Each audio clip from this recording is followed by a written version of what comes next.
जय श्री कृष्ण बच्चों, कक्षा सेकंड में आपका फिर से स्वागत है। कक्षा सेकंड में आज हम संख्याओं के बारे में अध्ययन करेंगे। तो आइए संख्याओं के बारे में कैसे अध्ययन करेंगे जानते हैं।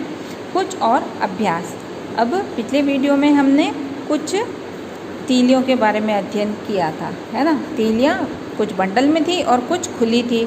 तो वैसे ही हमें मोती की मालाएँ गिन के एक मोती की जो माला है उसमें मोती कितने हैं? 10। एक माला में कितने मोती हैं? 10। 10 मोतियों से एक माला बनी है। तो सारी मालाओं में 10-10 मोती हैं। 10 से कम नहीं है और 10 से अधिक नहीं है। और एक माला में 10 मोती हैं और दूसरी माला में भी 10 है, ठीक है। और कुछ खुले मोती हमें दिए गए हैं। तो हमें उनको अलग अलग हिस्सों में तोड़ के लिखना है कितनी मालाएँ बन रही है और कितनी खुली है और कुल कितने मोती हो रहे हैं, ठीक है। तो देखिए, सबसे पहले हमारे पास में ये 2 मालाएं हैं। अब एक माला में कितने मोती बताए हैं? 10 मोती बताए हैं। देखिए 1 2 3 4 5 6 7 8 9 और 10 हैं। दूसरी माला में भी 10 मोती हैं। 10 मोतियों की एक माला बनी है, ठीक है। तो 1 2 3 4 5 6 7 8 9 10। तो दोनों मिलके कितनी हो गए? 20 हो गए। तो यहाँ हमने लिख दिया 20, ठीक है। 2 मालाओं को मिला के 20 मोती हो गए। और खुले मोती कितने हैं? 1 2 और 3। खुले मोती की संख्या कितनी है? 3 है। तो 20 + 3 कुल मालाओं के अंदर जो मोती हैं उनकी संख्या और खुली मोतियों की संख्या मिला के कुल कितने हो गए? 23 हो गए, ठीक है। अब अगली मालाओं को गिनते हैं। एक माला में कितने मोती हैं? 10 मोती हैं। तो 10 + 10 + 10 + 10 कितने हो गए? 10 और 10 20, 20 और 10 30, 30 और 10 40। कितने हुए टोटल? 40 मोती हुए। तो यहाँ हम लिख देंगे 40। और खुले मोती कितने हैं? 2 है। तो इस कॉलम में हम लिख देंगे खुले मोती। अब 40 और 2 कितने हो गए? 2 और 0 कितना होता है? 2। 4 के नीचे कोई संख्या नहीं है तो हमने 4 का 4 लिख दिया। तो 40 और 2 मिलके कितने हो गए? 42 मोती हो गए। हमें यहाँ मोतियों की कुल संख्या लिखनी है। तो 4 मालाओं में 40 मोती हैं और 2 मोती खुले हैं। तो 40 और 2 कितने हो गए? 42, ठीक है। उसी तरह से हमारे पास में यहाँ एक माला है तो हमने यहाँ पे 1 लिख दिया। अब मोती कितने हैं खुले हमारे पास में? 1 2 3 4 5 6 7। खुले मोती कितने हैं? 7 है। तो 7 और 1 कितना हो गया? यहाँ कितने? 10 मोती। देखिए बच्चों, माला है, एक माला है तो कितने मोती हैं? 10 मोती है, ठीक है। 10 और 7 कितना हो गया? 17। तो यहाँ हमने लिख दिया 17, ठीक है। एक माला में 10 मोती है और खुले मोती हैं 7। तो 7 और 10 मिलके हो गए 17। फिर अगली माला देखिए, यहाँ मालाएँ कितनी हैं? 3 मालाएँ। कितनी मालाएँ हैं? 3 मालाएँ हैं और प्रत्येक माला में 10-10 मोती हैं। तो 10 और 10 20, 20 और 10 30, ठीक है। तो कुल मोती कितने हो गए?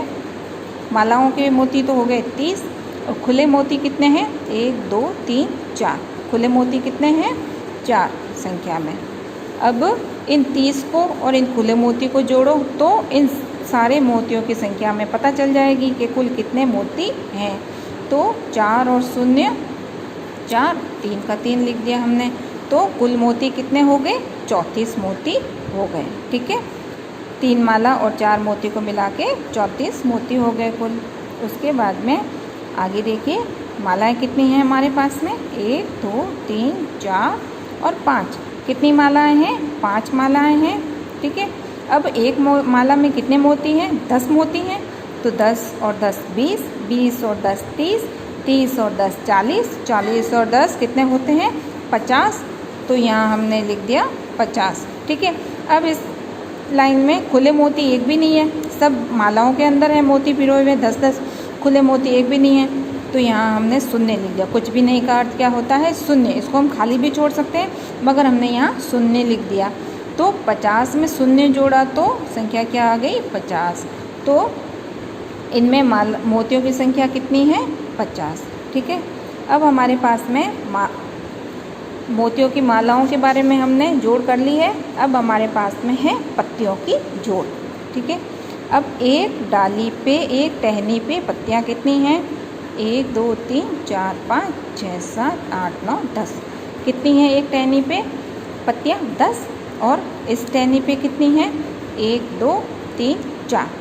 तो एक टहनी पे 10 है और दूसरी पे खुली दूसरी टहनी पे कितनी है? 4। तो 10 + 4, 10 + 4 पत्तियाँ टोटल कितनी हो गई? 14 पत्ती हो गई। ठीक है, एक टहनी पे 10 है, दूसरी पे 4 है, तो 10 + 4 = 14। ऐसे ही देखिए, एक टहनी पे 10, दूसरी पे भी 10, तीसरी पे भी 10 और कुछ 10 से कम है पत्तियाँ। तो 10 और 10 20, 20 और 10 कितना हो गया? 30। तो 30 को तो हम लिख देंगे इस कॉलम में। अब जो कम पत्तियाँ हैं वो कितनी हैं? 1 2 3 4 5 6। कितनी पत्तियाँ हैं अलग से? 6। तो यहाँ हमने लिख दिया 6। ठीक है। अब 30 और 6 को जोड़ेंगे तो कितना हो जाएगा? 36। कैसे? 6 और 0 6, 3 के नीचे कोई संख्या नहीं है तो यहाँ लिख देंगे 3। तो कितना हो गया? 30 + 6 36। ठीक है, 30 + 6 कितना होता है? 36 होता है। ठीक है। उसके बाद में अगली पत्तियों की जोड़ देखिए। 10, एक टहनी पे कितनी पत्तियाँ हैं? 10। गिन लेते हैं। 1 2 3 4 5 6 7 8 9 10। 1 2 3 4 5 6 7 8 9 10। 1 2 3 4 5 6 7 8 9 10। और अलग से कितनी हैं? 2। तो 10 और 10 20, 20 और 10 30। ठीक है, कितने लिखेंगे यहाँ पे पत्तियों की संख्या? एक साथ कितनी है? 10 10 है, 3 है तो 30 हो गई। और खुली पत्तियाँ कितनी हैं? 2। तो हमने यहाँ लिख दिया 2। अब 30 और 2 को जोड़ेंगे तो कितना होगा? 2 और 0 कितना होता है? 2। ठीक है। उसके बाद में 3 के नीचे कोई संख्या नहीं है तो हमने यहाँ 3 का 3 लिख दिया। तो 30 को 2 से जोड़ करी तो 32 आ गई। तो यहाँ कुल पत्तियाँ कितनी हो रही है? 32। और इस कॉलम में इसमें पत्तियों की संख्या कितनी है? 30 + 6 36।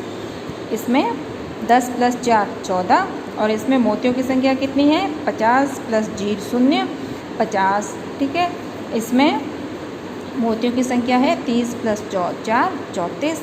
फिर इसमें 10 + 7 17 मोतियों की संख्या है। और इसमें 40 मोती हैं और 2 अलग से मोती हैं, खुले मोती हैं। तो कुल मोती हो गए 42। ठीक है, ऐसे ही पहली लाइन में 20 मोती हैं एक माला में, दोनों मालाओं को मिला के 20 मोती हैं और खुले मोती हैं 3, तो टोटल हो गए 23। ठीक है, तो इस प्रकार से हमें एक साथ कितनी संख्या है और अलग से खुली संख्या कितनी है उसके बारे में जोड़ करने का अभ्यास हमने आज किया है। ठीक है, इस कार्य को आपको कॉपी में लिखना है।